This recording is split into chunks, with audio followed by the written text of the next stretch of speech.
ambos tienen el mismo proceso.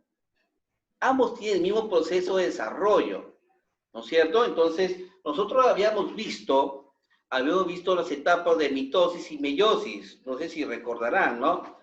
Para el caso de ellas, como son gametos, ¿no? Como son gametos, ya, acá está, como son gametos, entonces va a ser la división tal como lo hemos estudiado anteriormente. Por ejemplo, de una célula, hablamos primero de la ovogénesis. Si tenemos una célula, ¿no?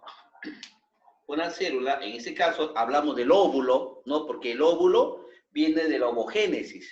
Y como es gameto, entonces va a haber una serie de procesos. ¿Cuáles son esos serie de procesos? Que de una me va a regenerar dos. Si esto sería la madre, ¿no es cierto? Si esto sería la madre, se llamaría diploide. Eso ya lo hemos visto. Entonces, cuando va a tener las células hijas, va a tener N cantidad y N cantidad, o sea, la mitad. Profesor, ¿y eso qué viene a ser? Esto sería la meiosis número 1. No sé si ustedes se acordarán, ¿no? La meiosis 1. Meiosis 1. Eso es lo que se genera. O sea, mejor dicho, va a pasar las fases de interfase. A ver, voy a hacerlo por acá. Lo voy a hacerlo más preciso. Ambos van a pasar en la etapa de la llamada interfase. Primero la interfase, luego la profase. La profase. A ver, chicos, después de la profase, ¿qué sigue? A ver, ¿quién se acuerda? Notas. Nota lapicero. Metafase. Metafase, profesor. Metafase. Metafase, ¿no? A ver, ¿quién respondió? Metafase. Fabricio. ¿Quién más respondió? Emily también respondió. Profesor, yo también, amarillo. Solar. Profesor, yo también Decamonte. respondí. Amarillo, profe, Profesor, amarillo. yo también respondí. Ya, Amarillo, profe. ya, sí, estoy apuntando acá. A ver. Listo. Decamonte, Igual, profesor. profesor. Ya, Porque igual, entonces. Amarillo, sería profe. la metafase. Cristian Luce, profesor. ¿Quién? Cristian. Cristian. No, ya está apuntado ya. Ya está apuntado. Bracamonte. profesor, porque igual. Ya, chicos, ya, ahora sí ya. Después de la metafase, ¿qué sigue? A ver. Anafase. La Anafase. fase que sigue. Telofase. La telofase, ¿no? Y luego esto nuevamente aparece, ¿no? Pero cuando hablamos de las células sexuales, en este caso la meiosis número 1, de la telofase ya no sería la interfase, sino pasa a ser profase. Y se repite lo mismo, se repite. O sea, acá se produce la meiosis número 2. La meiosis número 2. ¿En qué consiste la meiosis número 2? Ya, voy a guardar esto. Es que cada una de ellas me va a generar dos más. Me va a generar dos más.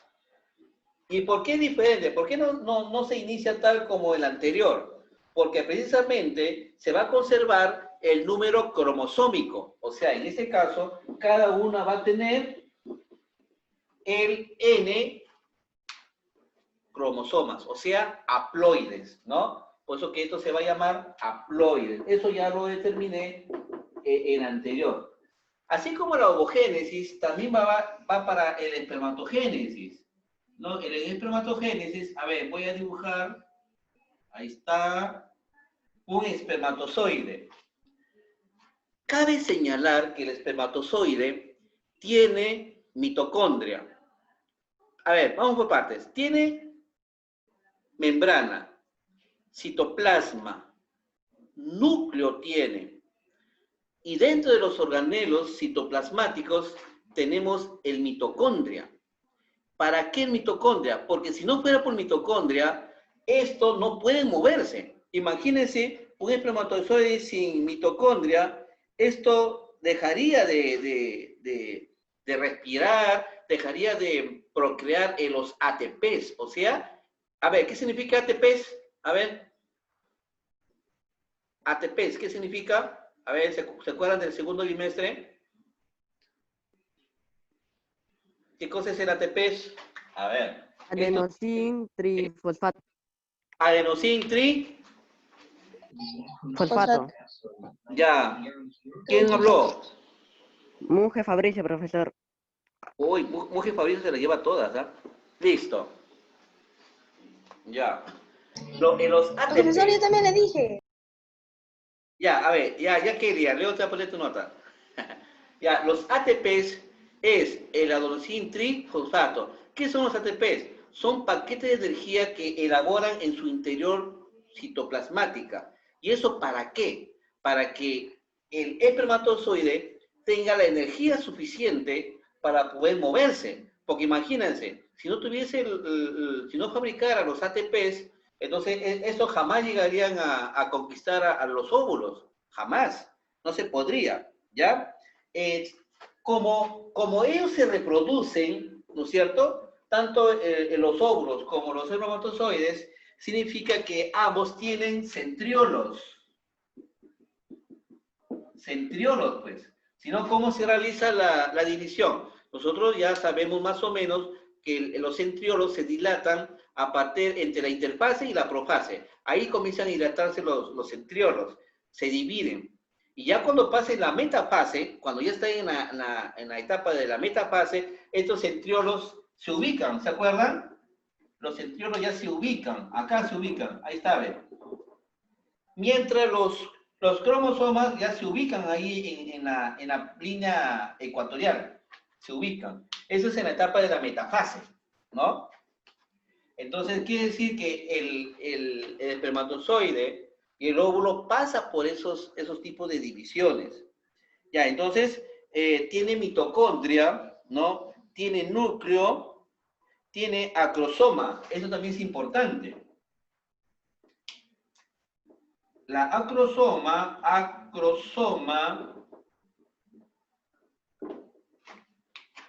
son estos acrosomas, a ver, son elementos que mantienen en preparación el material genético, o sea, los cromosomas. Cabe recordar que los cromosomas que están sometidas a cada uno de ellos pueden ser diferentes tipos. Eso ya depende del tipo cromosomático del individuo. Por eso que cuando, no sé si ustedes habrán escuchado, fíjate que la persona de allí no quiere reconocer a su hijo. Entonces hay que hacer una ¿qué? A ver, ¿quién me dice? Hay que hacer una prueba de qué. ADN. Ácido ribonucleico. ADN. Claro, pues. ¿Y eso por qué? ¿Por qué hay que hacer la prueba? Claro, pues es que como la sangre, o sea, le extraen una gota de sangre y en la sangre ellos tienen un conjunto de células y cada célula, su grupo cromosómico es igual en todos los tejidos. Entonces, ¿por qué le hacen el ADN? Porque precisamente cada grupo celular tiene ese material genético que se llama el ADN. Y sobre ese ADN se extrae gran parte de esos tipos de cromosomas. O sea, es un juego genético que ellos hacen. Genético. La idea es que hacen pruebas de ambas partes. Por ejemplo, si una persona no reconoce a su hijo, entonces le extraen sangre en ambas partes. Entonces, como la ingeniería genética ha avanzado, tremendamente ha avanzado, entonces hay facilidad para hacer esa prueba. Entonces ellos comparan el grupo cromosómico si realmente coincide o no. Y hay que recordar que los tipos de cromosomas, tenemos por ejemplo, hay cromosomas de B, hay cromosomas un brazo más pequeño que otro, hay unos son grandes, e inclusive hay cromosomas que tienen brazos pequeños, como también hay cromosomas que tienen un solo brazo. Y hay cromosomas inclusive que tienen un brazo pequeño. O sea, hay diferentes tipos de cromosomas. Y eso dependiendo de la cantidad de ADN que contienen ellas. O sea, ellos son los que llevan la información genética. Y entonces sobre los cromosomas, ellos hacen las pruebas. Antiguamente, una prueba de ADN no demoraba, ahorita creo que lo hacen un par de horas, creo que ya hay respuesta. Pero antiguamente, hablamos hace 2 años, me parece, que había que esperar como un mes para ver los resultados de si realmente coincide o no, o en este caso, ¿no? Si se reconoce su hijo o no. Entonces, ese tipo de pruebas, sobre eso ellos trabajan. Entonces, como les digo, eso dependiendo del tipo de cromosoma que tiene cada material genético presentes en el espermatozoide. El espermatozoide es el que te lleva la actividad genética. Entonces, esto, igual como la ovogénesis, también tiene 2 tipos de división, ¿no? Un espermatozoide y por acá hay otro. Ahí está, se regenera. Si este es el padre 2N, llamado haploide, entonces acá se va a generar un N y un N, o sea, los haploides, diploides y haploides.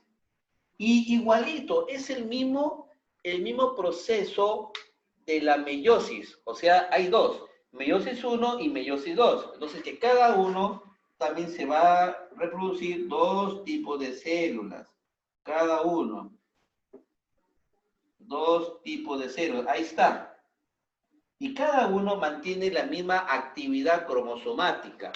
Entonces, ¿qué quiere decir? Si supongamos, que tiene una N, actividad cromosomática, entonces si se unen estos 2, ¿qué formarían? ¿Qué formarían? A ver, ¿quién responde? Un cigote. Un nuevo cigote. Acá, como ven, tienen la mitad. De los 23 cromosomas, a ver, no sé si se ve. Sí se ve, ¿no? A ver. Sí, De los 23 cromosomas, hay uno que es sexual y los 22 son somáticos. O sea, quiere decir que forman parte de todo el revestimiento celular, o sea, de todos los tejidos. Mientras que... ¿Solo uno es sexual, profesor? A ver, ¿no te escucho? ¿Solo uno es sexual? Claro, es uno sexual. Por ejemplo, yo le puedo decir el tipo Y, por ejemplo, del tipo Y. Y acá también tiene 22, y acá tiene 1, que también es sexual, X. que puede ser X. ¿No es cierto? ¿Quién respondió X? XY. Sí. Cristian. Cristian, ya, ahorita te voy a tener presente. Y los 22 también son somáticos. Entonces, cuando estos se unen, forma el huevo cigote, o sea, el nacimiento de un nuevo ser. Si ustedes suman 22 más 1 más 22 más 1, ¿cuánto nos da? 46. Los 46 cromosomas que tiene el ser humano. Vamos a suponer que si este tiene tipo X y este tiene tipo Y, entonces si tú unes el XY, ¿qué apariencia da? A ver, ¿quién me responde? El XY. ¿Cómo, profesor? Vamos a suponer que este sea de tipo X, o sea, el tipo sexual, sea X, y el otro sea Y. Si cuando se unen, forman un par sexual, y los 44 son los somáticos. Ese XY, supongamos que sea X, y acá sea Y, cuando se forman el XY. ¿Qué sería para mí el XY? ¿Qué representaría? ¿Para el hombre o para la mujer? Hombre. Hombre, muy Para bien. el hombre. ¿Por qué? Amarillo, profe, amarillo. Porque el hombre tiene XY. ¿Y la mujer? ¿Qué tendría la mujer? XX. XX. XX. Vamos a suponer que este aporta X y este aporta el X también. Entonces, ambos se juntarían y formarían el XX. Entonces, ¿qué sería? Uy, fue mujer, ¿no? Uno dice así, Mujer. fue mujercita, ¿no? Entonces, eso se debe que cada integrante aporta uno. Pero vamos a ver cuál es, pues. Puede ser tipo XX o acá puede ser XY para el hombre. Porque ojo, ten cuidado. El hombre también tiene X. No va a ser puro YY, no. XX. ¿Por qué? Porque todos venimos de mujer. Todos ustedes tienen su mamás. Yo también tengo mi mamá, ¿no es cierto? Todos los seres humanos venimos de mujer. Por eso que tiene esta X, pues. Y si tú que representas a un varón, entonces representaría la letra Y. Conclusión. Los somáticos, 22 más 22 serían 44. O sea, tenemos 44 cromosomas tipo somáticos. ¿A qué se refiere? Que se refieren a aquellos cromosomas que te dan, primero, las características físicas. Mira, ha salido alto como su papá, o ha salido alto como su abuelo, o fíjate que ha salido con los ojos verdes. El color verde le ha sacado a la mamá, por ejemplo, ¿no? O ha salido con pelo rubio. El pelo rubio ha salido de su tatarabuelo. ¿Por qué se dice así? Porque cada uno se va transmitiendo de generación en generación. Chicos, cuando nosotros llegamos a genética, cuando vamos a hablar ya de la primera y la segunda ley de Mendel, ahí nos vamos a dar cuenta cómo se transmite ese carácter de generación a generación. Ya, ese es otro tema aparte, pero ojalá que se pueda ver en esos bimestres, lo voy a anunciar, ¿ya? Entonces, son 44 somáticos, cromosomas, que te dan la parte física y la parte psíquica, ¿no? Si la persona, por ejemplo, es pasivo, dice, lo que pasa es que ha salido al papá, que es pasivo. Y si sale activo, no, sale la mamá, es más activa. O sea, eso porque ha heredado estas células somáticas, ha heredado de las características, sea de la mujer o sea del hombre. Y ellos han formado 44 cromosomas en total, que son las somáticas. Y las otras dos, que le llaman sexuales, es la determinación del sexo. O sea hombre o sea mujer. Chicos, preguntas. A ver, preguntas, chicos.